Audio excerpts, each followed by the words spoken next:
really friendly, and I came to politics just 3 and a bit years ago, and I met him quite early on actually in opposition, and he was just really kind and very generous always, and had a wicked sense of humour, and I would meet with him in formal settings like Kōrane but I also would catch up with him, which privately as well. Prime Minister, I noticed there in that corridor you got a little bit choked up. Could you just walk us through what was sort of going through your mind there?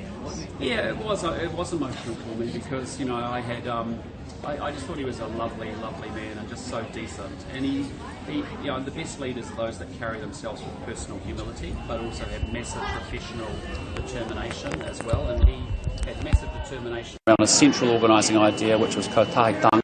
And then he also had, but he did it all without ego and with humility. And I think, I've seen a lot of leaders around the world, and he was a leader I always admired and respected because he didn't need to lead with himself. He didn't need to lead through the front door with his ego. He actually, as I said, it was his personal humility that gave him huge amounts of influence with people. So I was just remembering some times that I'd had actually in the whare with him, and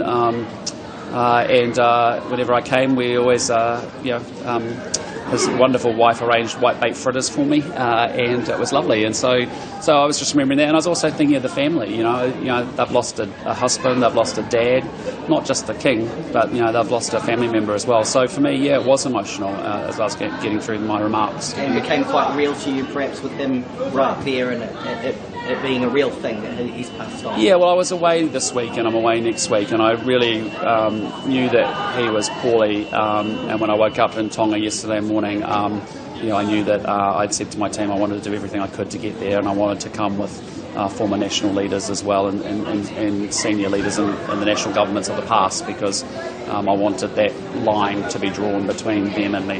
Why did you bring your whānau?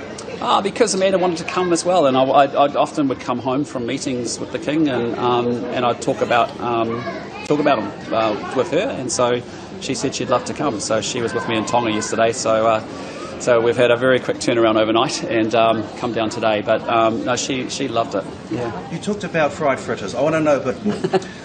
So what are you going to make for Te Ao Whai when you come back to visit them here at Kōrane or later in the year? I'm not sure what will be on the menu, but I said I'd love to keep meeting with her in particular because I think she's pretty special too. You talked about the humour that you shared with the King. Without giving too much away, can you give us a bit of that humour? Well, no, he just had a very dry sort of observational humour, didn't he? And he just sort of he actually knew exactly what was going on, and he could see some of the games being played and some of the positioning that was taking place.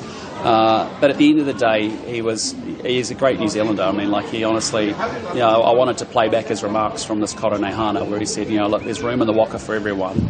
There's room with mana motuhake for everybody. Actually, we're all in this together.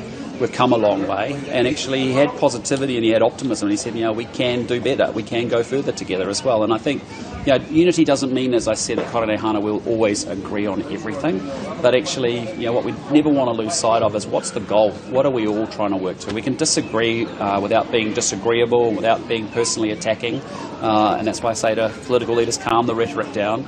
Let's discuss the ideas rather than the people that are proposing those ideas, and importantly, let's focus on what we've got to do together as a country, which is we have a fantastic country.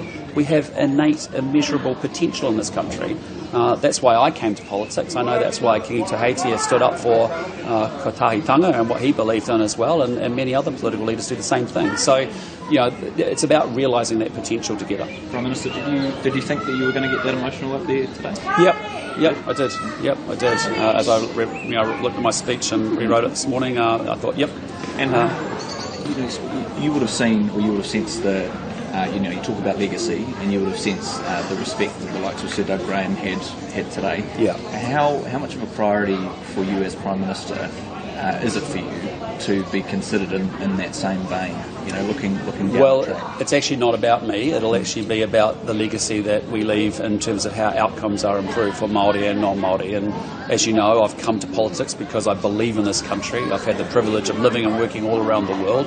I've come into it very quickly and new, but I come because I believe passionately that we can do so much better than what we're doing. And so, the legacy, ultimately has to be, have we left the country better than what it was when we got it, and have we actually improved outcomes and lifted everybody in this country, and that's ultimately the goal. Tainui loves stealing people. Obviously, they stole you today.